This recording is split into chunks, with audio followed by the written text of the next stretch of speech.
Hey, I'm Jon Thelen. Today I'm Fish Head. We're out on Devil's Lake, and I'll tell you what, this is one of the funnest places in the world to fish, but a lot of times people think walleyes and perch right away.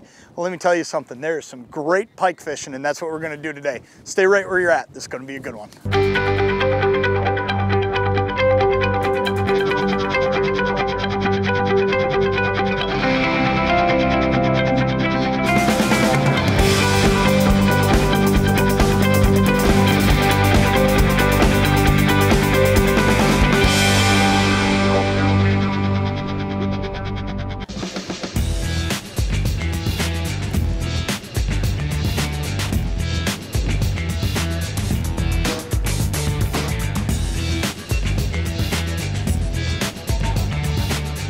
There he is, got him. Man, that is just neat when you get hooked into a pike when you're casting cranks, because I'll tell you what, well, this feels like a pretty good one, but I'll tell you what, I mean, it's just a bone-jarring hit. I mean, this guy, he just crushed it. He's a pretty good one too. Let's get him in the boat here. Oh yeah, look at that. What a great way to start a pike trip right there. Man, this is some of the funnest fishing you can do, because these fish, when they hit, I mean, they hit. They just flat out attack. And you're reeling this in. Look at that, he got himself unhooked for us too. You're reeling that crankbait in, and all of a sudden it's just wham, and he just nails it. So often I think we think of pike, look at that one right there. We think of pike being a fish that's living in the weeds all the time. And you know what, that's not necessarily the case.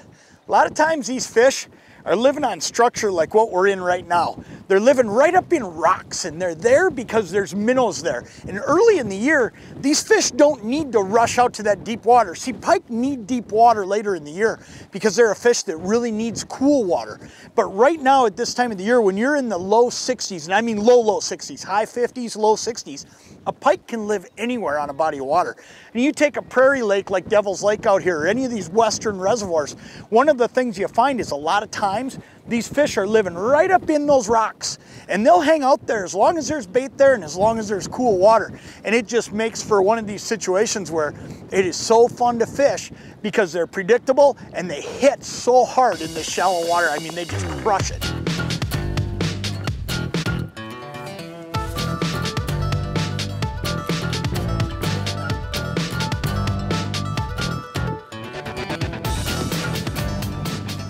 There he is, right at the boat. Holy smokes. I just turned this thing, and this fish just come up and drilled it. I actually watched the lure turn down there.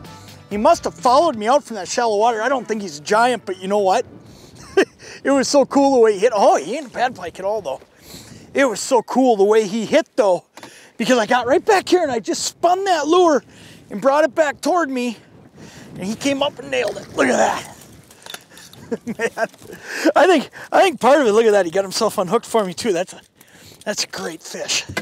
Let's get him back in the water. I'm gonna show him to you real quick. I'm gonna get this boat turned just a little.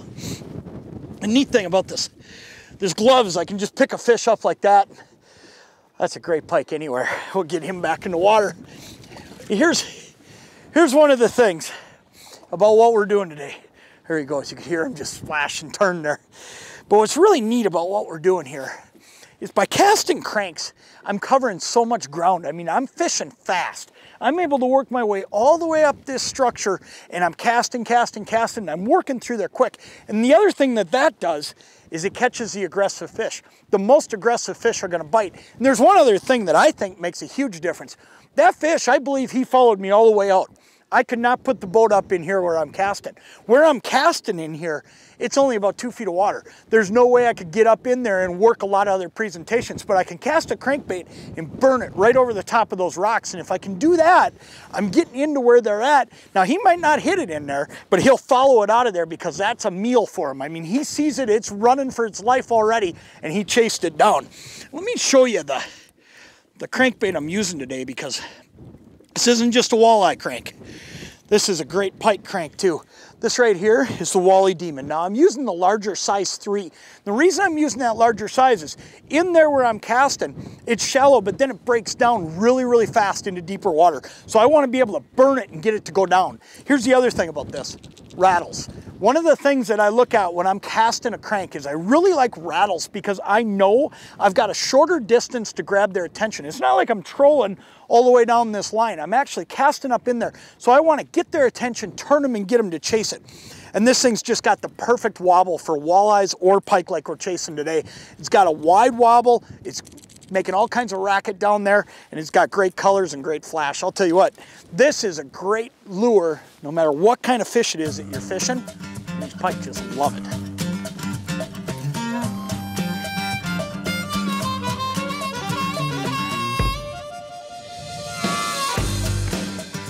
You'll notice when I'm casting cranks for pike, I do a lot of little erratic moves. I'll pump that rod a little bit. I'll all of a sudden stop that lure. I'll give him a chance. When I get toward the boat, I'll swing the rod tip across the other way. All I'm doing is I'm just trying to trigger fish. And of all the different species of fish out there, I think pike react to changes and erratic movements more than any other species. It's amazing how you'll have a pike. When you get up by the boat here, you just turn that rod tip and you go a different way, and all of a sudden you see that pike come up from out of the depths. He's been following it just below it. He's just looking for that one little thing that triggers and makes him think that that bait fish is vulnerable. And all that crankbait is it's the bait fish he's looking to eat. So if you give him that look that he's vulnerable, either that he's taking off, he's slowing down, he's changing directions, that's the time that quite often you'll draw a strike right there. There he is. Wow.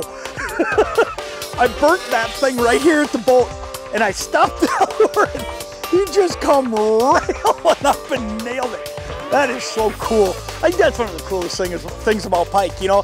I mean, walleyes will do that every now and then, but that's just not that often with a pike, though. I mean, they have no fear. I mean, this guy, he just come barreling out of nowhere and hit that thing, and man, that's a strong fish. That's another good one. Let's get him scooped up.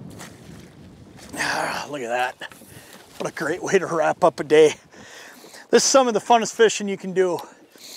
One of the things I'll tell you though, don't overlook getting into some of these areas like we're fishing today. Don't overlook these hard bottom areas, because out here a lot of times what you'll find is pike like that one, they're all over on it. And they're pretty much untouched because most people are up fishing in weeds right now. We're fishing this hard bottom, and man, it's pretty neat because them fish, they'll sit right up in there and they'll come railing out. So don't overlook these hard bottom rocky areas. Pike like that one, they love it in this stuff.